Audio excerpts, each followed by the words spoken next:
During the divorce asset split, my wife laughed with her expensive lawyer. "You won't get a single penny after this meeting." Her lover nodded. "That's right, darling."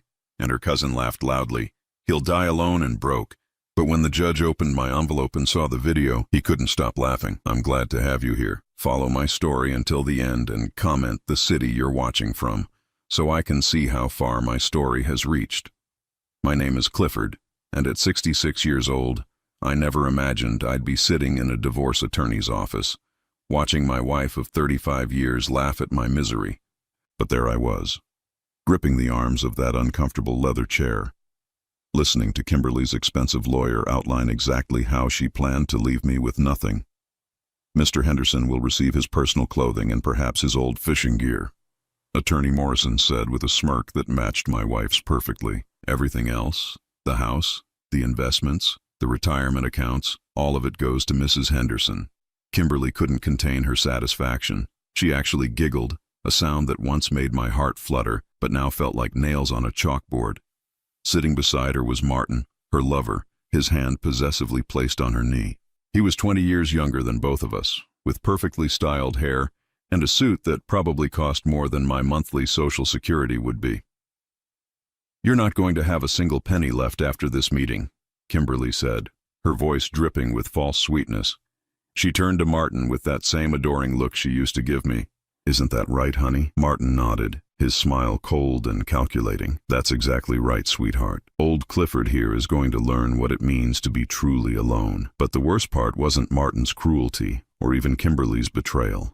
It was when Rachel, Kimberly's cousin, burst into loud laughter from the corner where she'd been quietly observing. "He's going to die alone without any money," she cackled, slapping her knee like this was the funniest joke she'd ever heard. I felt something die inside me at that moment. These weren't strangers mocking me. These were people I'd considered family. Rachel had spent countless holidays at our dinner table. I'd helped her through her own divorce 10 years ago, lending her $5,000 she never repaid. Martin had eaten meals I'd cooked, slept in the guest room I'd personally renovated. My throat felt tight, and I had to swallow hard to keep my composure. The humiliation burned in my chest like acid. Here I was, a man who'd worked 43 years as a maintenance supervisor, who'd never missed a day of work until my heart attack 2 years ago, being treated like garbage by people who'd never known real hardship. "The prenuptial agreement is ironclad," Morrison continued, shuffling through papers with theatrical efficiency. "Mr. Henderson signed away any rights to marital property acquired during the marriage."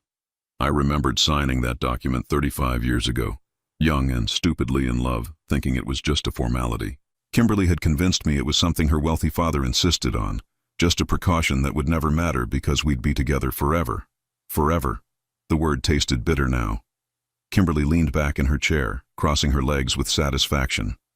"Clifford always was too trusting," she said to Martin, speaking about me like I wasn't even there. "It made him easy to manage all these years." Easy to manage.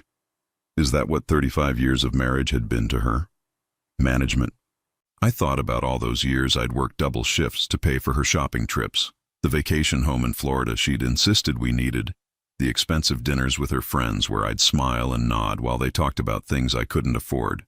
I'd sacrificed my own dreams, turned down a promotion that would have required moving because she didn't want to leave her social circle. "There is one small matter," my court-appointed attorney said weakly. He was young, probably fresh out of law school, clearly outmatched by Morrison's experience and expensive suit. "Mr. Henderson has prepared a statement for the court." Morrison waved dismissively. "Whatever rambling goodbye speech he's prepared won't change the legal facts." I reached into my jacket pocket and pulled out a manila envelope, my hands surprisingly steady despite the storm raging inside me. Everyone in the room assumed it contained some desperate plea, some pathetic attempt to appeal to whatever humanity Kimberly might have left. They were wrong. "Your Honor," I said quietly, handing the envelope to Judge Watson, "I believe this information is relevant to the proceedings." Judge Watson, a stern woman in her 50s with graying hair and sharp eyes, accepted the envelope with professional courtesy. "What does this contain, Mr. Henderson?" "Evidence that changes everything about this case," I replied, my voice steadier than I'd felt in months. Kimberly's laughter faltered for just a moment. Martin shifted uncomfortably in his seat. Rachel stopped her giggling and leaned forward with curious concern, but I wasn't ready to reveal my hand yet. Let them wonder. Let them feel just a tiny fraction of the uncertainty I'd lived with since discovering their betrayal 6 months ago. The judge opened the envelope, and I watched her eyebrows rise slightly as she examined its contents. Her expression shifted from routine boredom to something much more serious. "This is quite interesting, Mr. Henderson," she said slowly, looking up at me with new respect. "Are you certain you want to present this evidence today?" "I've never been more certain of anything in my life, Your Honor." Kimberly was no longer laughing. 6 months earlier, I'd been a different man. Naive, trusting, still believing that my marriage was solid despite the growing distance between Kimberly and me. I attributed her coldness to stress, her late nights to book club meetings, her sudden interest in expensive clothes and jewelry to a midlife awakening. I should have known better. It was a Tuesday afternoon in March when my world shattered. I'd left work early because of a migraine, something that had been happening more frequently since my heart attack. Dr. Martinez had warned me about stress, about taking better care of myself, but I'd been too focused on providing for Kimberly to listen. I pulled into our driveway at 2:30 in the afternoon, surprised to see a silver BMW parked where I usually left my truck. I didn't recognize the car, but assumed it belonged to one of Kimberly's friends. She was always entertaining someone, always hosting coffee mornings or charity planning sessions. The front door was unlocked, which was unusual. Kimberly had become increasingly security conscious over the past year, always checking locks and setting the alarm. I called out as I entered, but got no response. The house felt different somehow, charged with an energy I couldn't identify. I climbed the stairs slowly, my chest still tight from the migraine. Our bedroom door was closed and I could hear voices from inside, low, intimate voices that made my stomach clench with sudden dread. I stood outside that door for what felt like hours but was probably only seconds, my hand frozen on the doorknob. Part of me knew what I'd find on the other side. Part of me had known for months, maybe years. But knowing and seeing are two different kinds of pain. When I finally turned the handle, the sight that greeted me destroyed something fundamental inside me. Kimberly was in our bed, our marriage bed, with a man I'd never seen before. They were so absorbed in each other that they didn't notice me standing there, watching the woman I'd loved for 35 years betray everything we'd built together. The man was younger, handsome in a way I'd never been. His clothes were expensive, casually draped over the chair where I usually placed my work shirts. This wasn't some spontaneous moment of weakness. This was planned, comfortable, routine. I must have made a sound, because they both turned toward me. Kimberly's face went through a series of expressions. Shock, fear, and then something that surprised me most of all, relief. "Clifford," she said, not even attempting to cover herself. "I didn't expect you home so early." The casualness of her tone, as if I'd interrupted a normal conversation rather than caught her in adultery, hit me harder than any screaming or tears would have. The man, who I'd later learn was Martin Reeves, a financial consultant she'd met at the country club, had the audacity to extend his hand. "You must be the husband," he said with a smile that didn't reach his eyes. "I'm Martin." I stared at that outstretched hand for a long moment, my brain struggling to process the surreal politeness of the situation. Here was the man who'd been sleeping with my wife, introducing himself like we were meeting at a barbecue. "How long?" I asked, my voice barely above a whisper. Kimberly sighed, as if my question was an inconvenience. "Does it really matter, Clifford? We both know this marriage has been over for years." "How long?" I repeated, needing to understand the scope of my blindness. 2 years, Martin answered when Kimberly remained silent. "Maybe a little longer. 2 years. While I'd been working overtime to pay for her spa treatments and shopping trips, she'd been building a life with another man.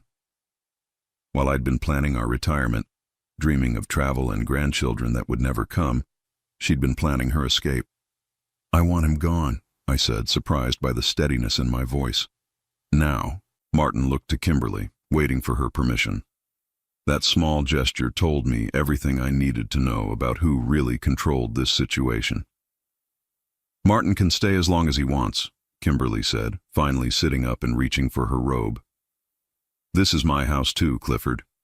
In fact, according to the prenup you signed, it's more mine than yours." The prenup, of course. I'd been so young and eager to please when I'd signed those papers, so certain that love would conquer any legal complications. Now I realized it had been a trap, carefully laid and patiently executed. We need to talk, I said, looking only at Kimberly. Alone. Martin started to protest, but Kimberly waved him quiet. It's fine, honey. Give us a few minutes. Honey. She called him honey with the same tone she'd once used for me.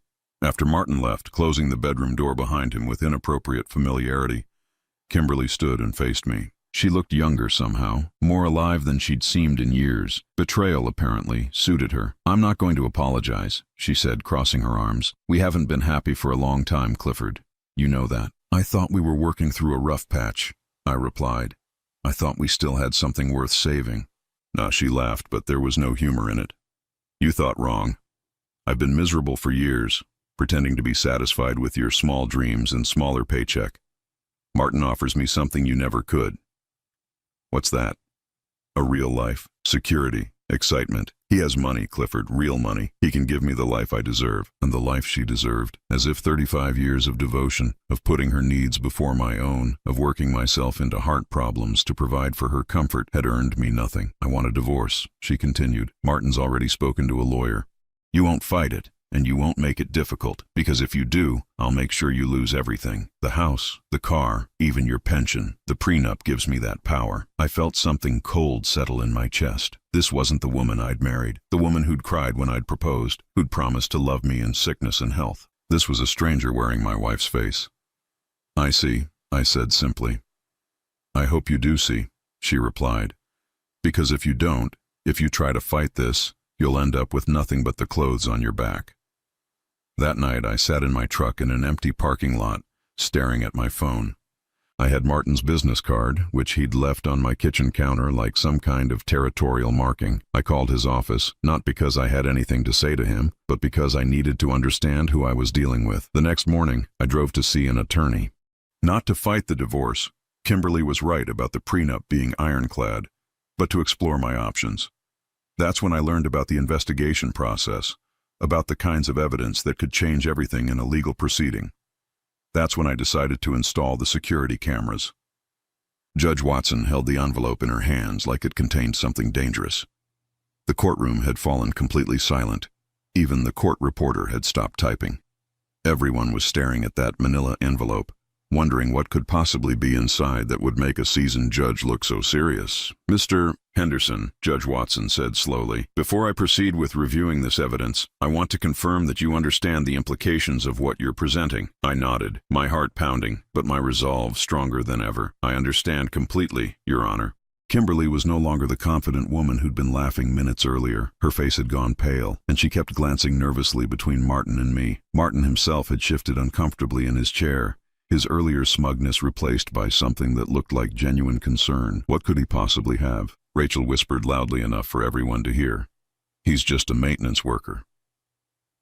That comment stung, but not in the way she'd intended. It reminded me of exactly why I was here, why I'd spent the last 4 months carefully gathering evidence while pretending to be the broken, defeated husband they all believed me to be. Judge Watson opened the envelope and pulled out a single DVD disc and several printed documents. She examined the papers first, her eyebrows rising higher with each page. The silence stretched on for what felt like hours, but was probably only minutes. This appears to be security camera footage from your residence, she said, looking at me over her reading glasses. How long has this system been in operation? 4 months, Your Honor. I installed it after some break-ins in our neighborhood. I lied smoothly. There had been no break-ins, but Kimberly didn't know that. You installed cameras? Kimberly's voice cracked slightly. Since when do you know anything about security systems? I turned to look at her directly for the first time since entering the courtroom, since I realized I needed to protect myself from the people living in my own house. Martin leaned forward aggressively. What's that supposed to mean, old man? Mr. Reeves, Judge Watson's voice cut through the tension like a blade. You are here as a guest. One more outburst, and you'll be removed from my courtroom. The judge turned back to me. Mr. Henderson, these documents suggest some very serious allegations. Are you prepared to have this footage viewed in open court? Yes, Your Honor, though I believe some portions might be better reviewed in chambers first. Morrison, Kimberly's expensive lawyer, finally found his voice. Your Honor, we object to any evidence that wasn't disclosed during discovery. This appears to be an ambush tactic. An ambush? I couldn't help but laugh, though there was no humor in it. Like the ambush I walked into when I came home early from work and found my wife in bed with another man. The courtroom erupted in whispers. This was the first time anyone had spoken openly about the adultery, though I'm sure everyone had suspected it given Martin's presence. Judge Watson banged her gavel once. "Order, Mr. Morrison. Your client failed to disclose the nature of her relationship with Mr. Reeves during previous proceedings. I think we're past worrying about ambush tactics." She inserted the DVD into her computer and angled the screen so only she could see it. The rest of us watched her face as she viewed whatever was on that disc. Her expression grew more serious with each passing minute. "Mr. Henderson," she said finally, "when you said this evidence changes everything about this case, you weren't exaggerating." Kimberly was gripping the edge of the table so hard her knuckles had turned white. "What's on that video?" she demanded. I stood up slowly, feeling every one of my 66 years in my bones, but also feeling stronger than I had in months. "The truth, Kimberly, something you've forgotten how to tell." The judge paused the video and looked directly at Kimberly. "Mrs. Henderson, I'm going to ask you a direct question, and I advise you to think very carefully before answering. In the past 6 months, have you and Mr. Reeves ever discussed plans that might be considered harmful to your husband's health or well-being?" The question hung in the air like a bomb waiting to explode. Kimberly's face went from pale to completely white. Martin started to stand up, but Judge Watson fixed him with a stare that could have frozen fire. "I don't understand the question," Kimberly stammered. "Then let me be more specific," the judge continued. "Have you and Mr. Reeves ever discussed methods of hastening your husband's death for financial gain?" The silence that followed was deafening. Rachel's mouth fell open. Morrison looked like he wanted to disappear into his expensive suit. Even my own court-appointed attorney was staring at me with newfound respect. "That's ridiculous," Martin said, his voice higher than usual. "We would never—" "Mr. Reeves," Judge Watson interrupted, "I strongly suggest you remain silent until you've consulted with an attorney." I felt a strange calm settle over me. For months, I'd carried the weight of what I'd discovered alone. The shock, the betrayal, the fear of what they'd planned for me.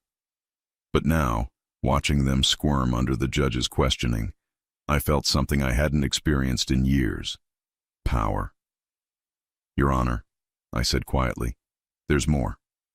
Judge Watson nodded grimly. "I suspected there might be.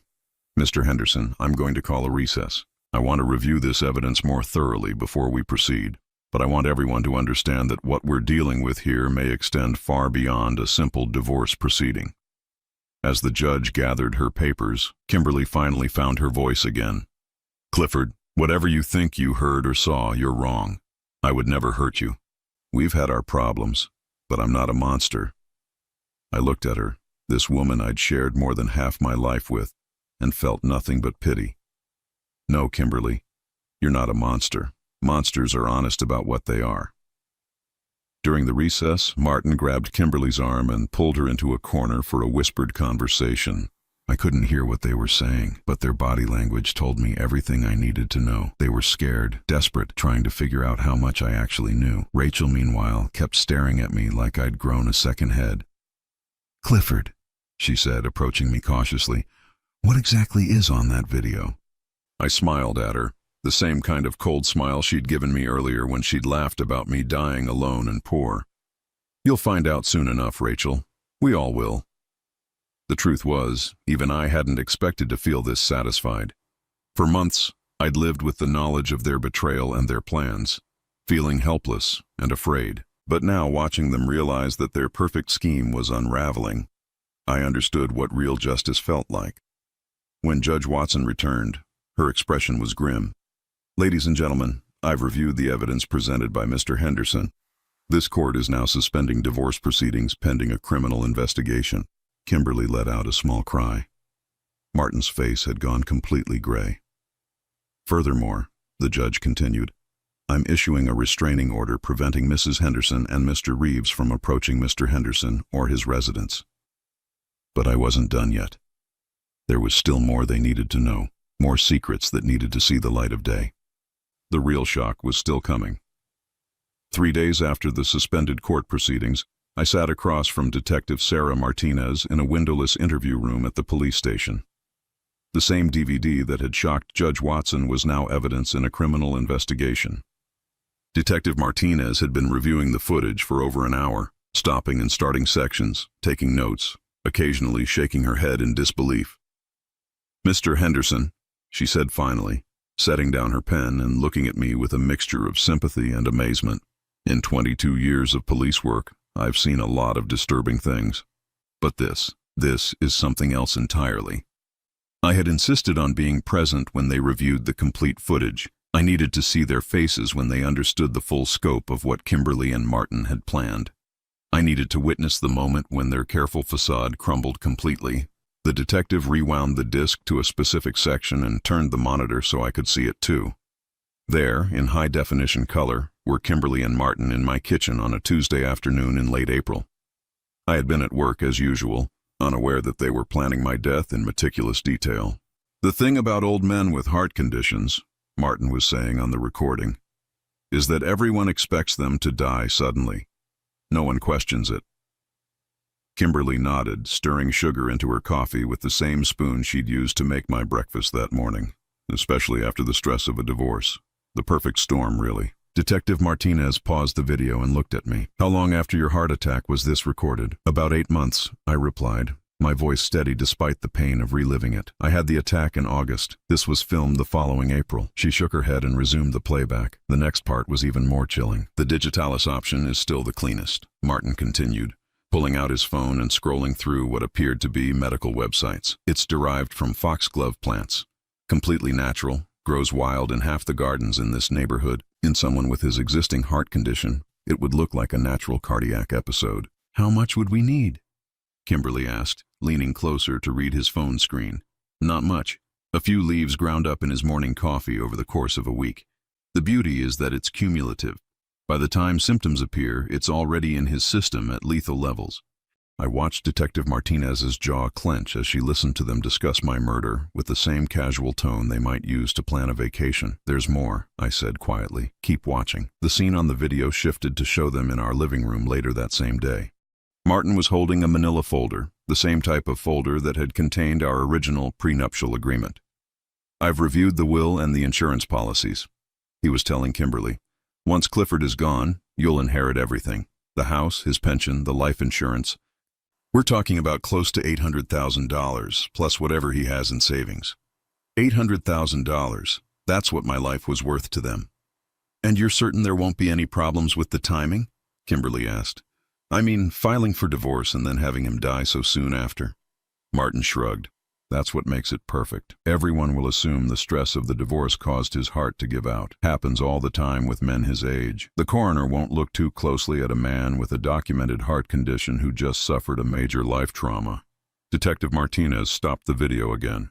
"Mr. Henderson, how did you know to install these cameras? What made you suspicious?" I thought back to that moment, sitting in my truck in the parking lot after discovering their affair. It wasn't suspicion exactly. It was more like survival instinct. After I caught them together, Kimberly became different, colder. She started asking strange questions about my health, my medications, my daily routines. She began insisting on making my coffee every morning, which she'd never done before. "And the cameras?" I told her I was worried about break-ins, which wasn't entirely a lie. I was worried about someone breaking into my life and destroying it. I just didn't realize at the time that they already had. The detective resumed the playback. This next section was the one that had made Judge Watson's face go completely pale in the courtroom. "What about the accident option?" Kimberly was asking. "You mentioned something about his truck." Martin nodded enthusiastically. "Much messier, but potentially faster. Cut the brake lines. Wait for him to drive down that steep hill on his way to work. The curve at the bottom is sharp enough that any vehicle going too fast would go right into the ravine. But what if he survives the crash? At his age, with his health problems? Health?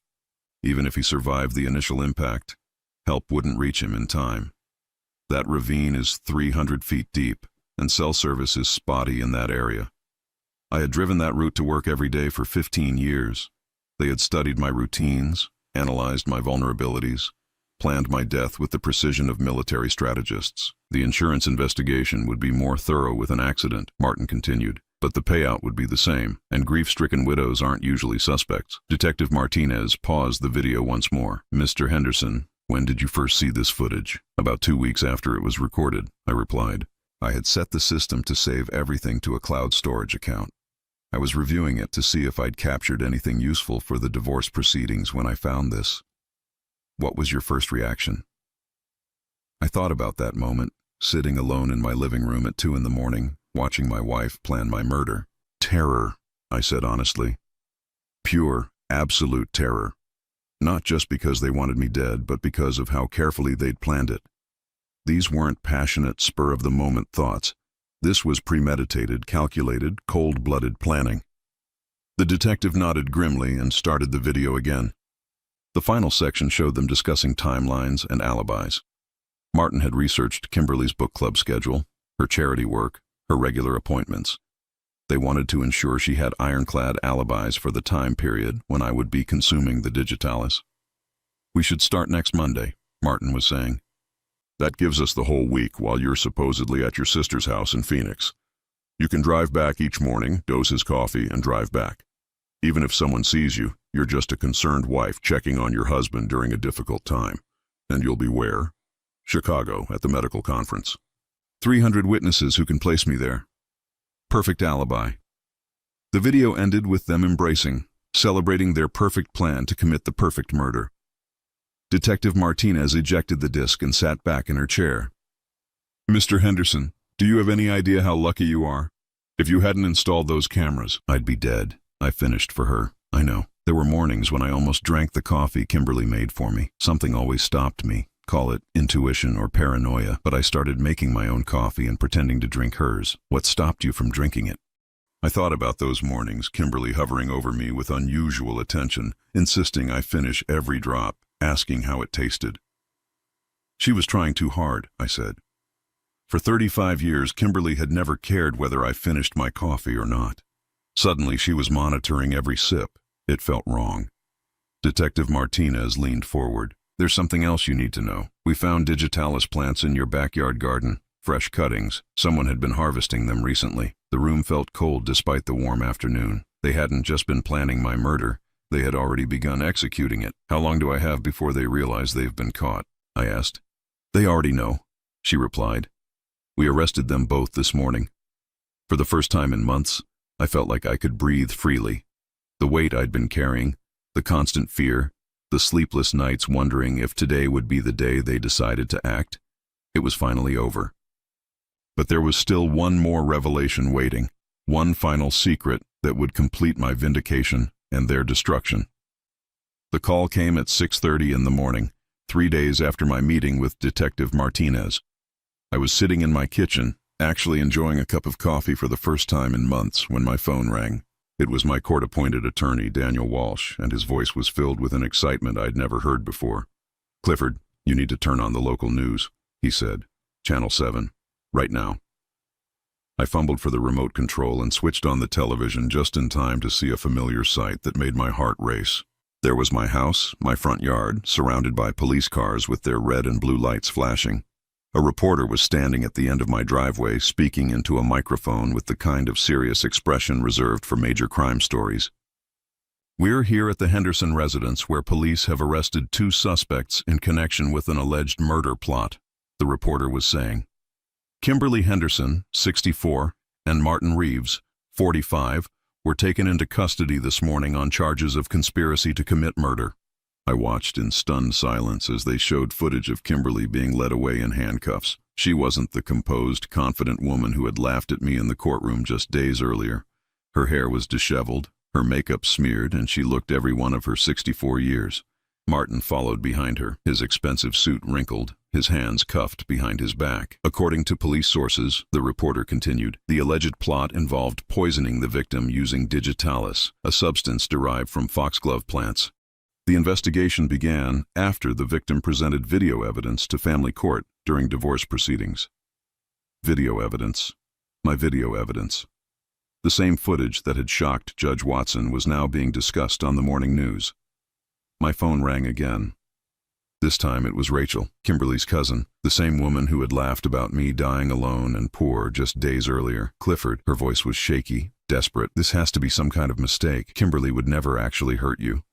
She's not capable of murder. I almost laughed at the irony. Rachel, you were there when she was planning to leave me with nothing. You laughed when you said I'd die alone. Did it never occur to you that she might be planning to make that happen sooner rather than later? There was silence on the other end of the line. Then, in a voice much smaller than the one that had mocked me in the courtroom, she whispered, I didn't know. I swear I didn't know. Maybe you didn't know about the murder plot. I replied, but you knew she was planning to destroy me financially. You celebrated it. The only difference is the method. I hung up before she could respond. I had no interest in her guilt or her excuses. Over the next few hours, my phone didn't stop ringing. Reporters wanting interviews, neighbors expressing shock, distant relatives who hadn't spoken to me in years suddenly concerned about my well-being. I ignored most of them, but there was one call I did take. It was from Thomas Muller, an attorney I'd never heard of before. His voice was professional but warm, and he had information that would change everything once again. Mr. Henderson, I represent the estate of your late uncle, Frederick Henderson, he said. I've been trying to reach you for several months, but it appears your wife may have been intercepting our correspondence. Uncle Frederick. I hadn't heard that name in over a decade. He was my father's older brother, a man who had made his fortune in real estate and had never married. I'd met him only a handful of times at family reunions, and he'd always seemed like a distant, somewhat eccentric figure. I'm afraid I don't understand, I said. What correspondence? Mr. Henderson, your uncle passed away 8 months ago. He left you a substantial inheritance, but according to our records, all our letters were returned marked addressee unknown, or moved, no forwarding address. My blood ran cold. 8 months ago, right around the time Kimberly had started asking strange questions about my daily routines, right around the time she'd begun insisting on bringing in the mail every day. How substantial? I asked, though I was already beginning to understand the full scope of Kimberly and Martin's plan. $4.2 million, Mr. Henderson, plus a property portfolio valued at approximately $6 million more. $10 million. I sat down heavily in my kitchen chair, my mind reeling. Uncle Frederick had left me $10 million, and Kimberly had hidden it from me while planning my murder. There's more, Attorney Muller continued. Your uncle's will specifically states that the inheritance is to be placed in an irrevocable trust if you predecease your wife. In that case, the money would go to various charities, and your wife would receive nothing. The pieces were falling into place with sickening clarity. Kimberly and Martin hadn't just been planning to inherit my modest $800,000 estate. They had known about Uncle Frederick's inheritance and had been racing against time to kill me before I could claim it. Mr. Muller, I said slowly, when exactly did my uncle's will go through probate? The will was read 6 months ago, Mr. Henderson.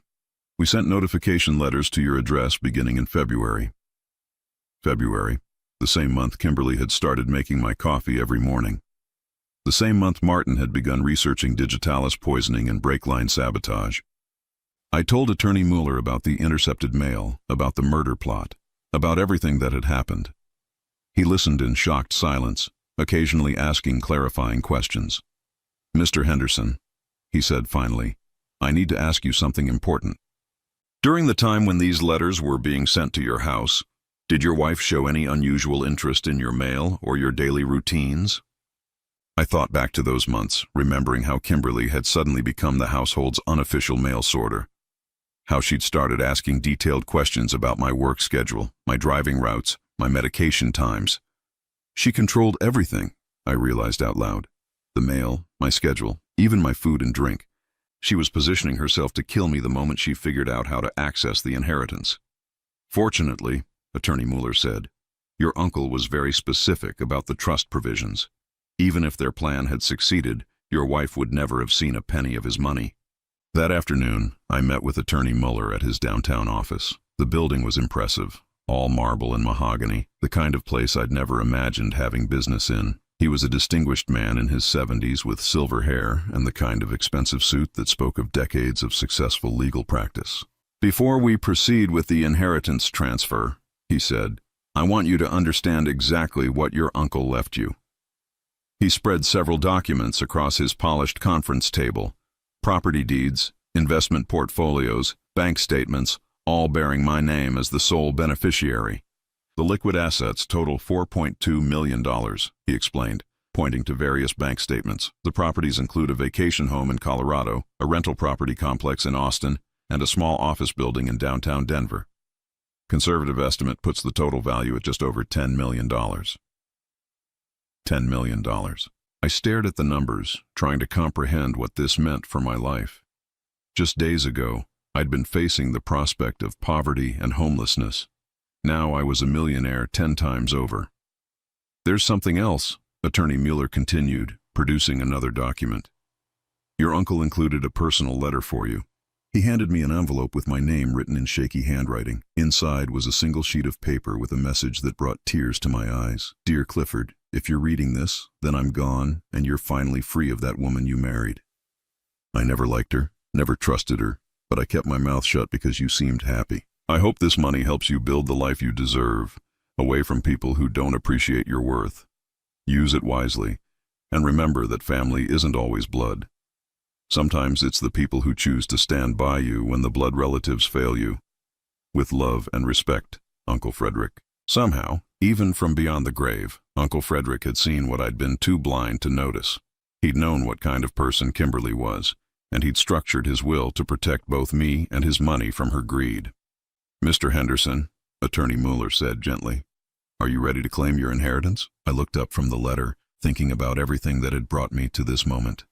The betrayal, the fear, the months of living with the knowledge that the woman I'd loved for 35 years was planning my death. Yes, I said firmly, I'm ready. Outside the attorney's office, I sat in my truck for a long time, looking at the city skyline and thinking about the future. For the first time in months, I wasn't afraid. Kimberly and Martin were in jail, facing charges that would likely put them away for decades. I was alive, I was free, and I was wealthy beyond my wildest dreams. But the story wasn't quite over yet. There was still one more surprise waiting for me. One final twist that would make this victory complete. 2 years have passed since that day in the courtroom when Judge Watson opened my envelope and changed everything. As I write this, I'm sitting on the deck of my uncle's vacation home in Colorado, surrounded by mountain peaks and the kind of peace I never thought I'd experience again. The morning air is crisp and clean, nothing like the suffocating atmosphere of the house I shared with Kimberly for 35 years. The legal proceedings move faster than anyone expected. Faced with overwhelming video evidence of their murder conspiracy, both Kimberly and Martin accepted plea bargains rather than risk trial. Kimberly received 15 years for conspiracy to commit murder and attempted poisoning. Martin got 20 years for the same charges, plus additional counts of fraud and identity theft that the investigation uncovered. I never saw either of them again after their arrest. I had no desire to watch them in court or to hear whatever excuses they might offer. Detective Martinez kept me informed of the proceedings, but I was content to let justice take its course without my direct involvement. The divorce was finalized in absentia while Kimberly was in county jail awaiting sentencing. Under the circumstances, the prenuptial agreement was voided due to her criminal conduct, though it hardly mattered anymore. She was entitled to nothing from me, and with her criminal record, she'd lost any claim to respectability or sympathy. Rachel, Kimberly's cousin who had laughed so cruelly about my impending poverty, called me several times in the weeks following the arrests. She wanted to apologize, to explain that she'd never known about the murder plot, to somehow make amends for her part in my humiliation. I listened to her voicemails but never returned her calls. Some betrayals don't deserve forgiveness, and some people don't deserve second chances. The inheritance process took several months to complete, but Attorney Mueller proved to be as competent as he was kind. He helped me navigate the complex world of wealth management, introducing me to financial advisors and tax specialists who could help protect and grow Uncle Frederick's generous gift. I kept the vacation home in Colorado and the rental properties in Austin, but I sold the office building in Denver. The profits from that sale, combined with careful investing, brought my net worth to just over $12 million. It's more money than I ever dreamed of having, and certainly more than I need. I used some of the money to fulfill a dream I'd abandoned decades ago. I bought a small fishing boat and spent 6 months traveling the Great Lakes, something I'd always wanted to do but could never afford during my working years. The solitude was healing, the vastness of the water helping to wash away years of betrayal and pain. But the most important change in my life didn't come from money or travel. It came from Eleanor. I met her at a community center in Durango, a small town near my Colorado home. She was leading a grief support group for people who had lost their spouses, and while my situation was different from the others, I was certainly grieving the death of my marriage and the person I'd thought Kimberly was. Eleanor was 72, a retired teacher whose husband had died of cancer 3 years earlier. She had warm brown eyes, silver hair she wore in a practical bob, and a laugh that reminded me of sunshine. Unlike Kimberly, who had always been concerned with appearances and status, Eleanor was genuinely kind, interested in books and gardening and helping others. We became friends first, bonding over our shared love of fishing and our similar experiences of loss. She'd been married to her husband for 46 years, and unlike my marriage, theirs had been genuinely happy until the end. Listening to her talk about real love, about partnership and mutual respect, helped me understand what I'd been missing all those years with Kimberly. Our friendship slowly deepened into something more. Eleanor knew about my past, about the murder plot and the inheritance, but she loved me for who I was, not what I had. When I asked her to marry me last Christmas, sitting by the fireplace in the Colorado cabin with snow falling outside, she said yes, without hesitation. We had a simple wedding in the mountains, just the two of us and a justice of the peace. No expensive flowers, no designer gowns, no pretentious guests. Just two people who had found love and companionship in the second half of their lives, promising to be honest and kind to each other for whatever time we had left. Eleanor moved into the Colorado house with me, bringing her books and her gardening tools and her gentle presence that makes every day brighter. We spend our mornings fishing, our afternoons reading, and our evenings cooking together and talking about everything and nothing. I think about Kimberly sometimes, wondering if she ever reflects on the choices that led her to a prison cell instead of the wealthy widow's life she'd planned.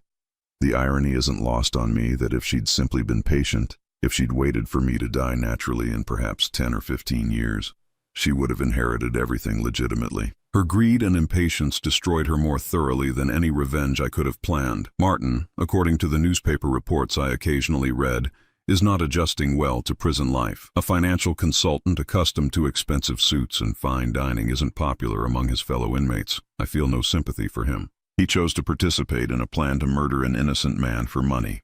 Now he's learning that actions have consequences. 6 months ago, I received an unexpected visitor at the Colorado house. Detective Martinez was in the area for a conference and stopped by to see how I was doing. She told me that my case had become legendary in law enforcement circles, used as an example of how domestic violence can escalate to murder plots and how careful documentation can save lives. You know, she said as we sat on my deck overlooking the mountains, in all my years of police work, I've never seen a case where the intended victim was so well prepared to defend himself. Those security cameras didn't just save your life, they probably prevented them from killing someone else down the road. I hadn't thought about it that way, but she was right. Kimberly and Martin had planned my murder with such cold calculation that they would have certainly killed again if the opportunity arose. By exposing them, I'd not only saved my own life, but potentially the lives of future victims. Eleanor joined us for dinner that evening, and Detective Martinez was charmed by her warmth and intelligence. As the detective was leaving, she pulled me aside for a private word. "Clifford," she said, "I've seen a lot of victims over the years, and most of them struggle to rebuild their lives after trauma like what you experienced. But you've done something remarkable. You've not just survived, you've thrived. That's not common." I thought about her words for a long time after she left. She was right that I'd thrived, but it hadn't been easy. The first year after the arrests was difficult, filled with nightmares and trust issues and the constant fear that somehow Kimberly and Martin might find a way to hurt me even from prison. But gradually, with Eleanor's help and my own determination to not let their evil define the rest of my life, I'd found peace. Real peace, not the false calm I'd mistaken for happiness during my marriage to Kimberly. This morning, as I finish writing this account, Eleanor is in the garden planting tomatoes for our summer harvest. She's humming an old song, completely content with our simple life. In a few minutes, I'll join her, and we'll work together in the soil, planning for a future that stretches ahead of us bright with possibility. The money Uncle Frederick left me has certainly made life easier, but it's not what saved me. What saved me was the decision to trust my instincts, to document the truth, and to refuse to be a victim. What healed me was learning the difference between a marriage built on manipulation and control and a relationship based on genuine love and respect. At 68 years old, I'm finally living the life I was meant to have. It took betrayal, attempted murder, and the complete destruction of everything I thought I knew about my past to get here, but I wouldn't change anything, because without that darkness, I never would have appreciated this light. Sometimes justice takes time, but when it finally arrives, it's sweeter than any revenge could ever be. And sometimes when you lose everything you thought mattered, you discover something infinitely more valuable: the chance to start over and get it right.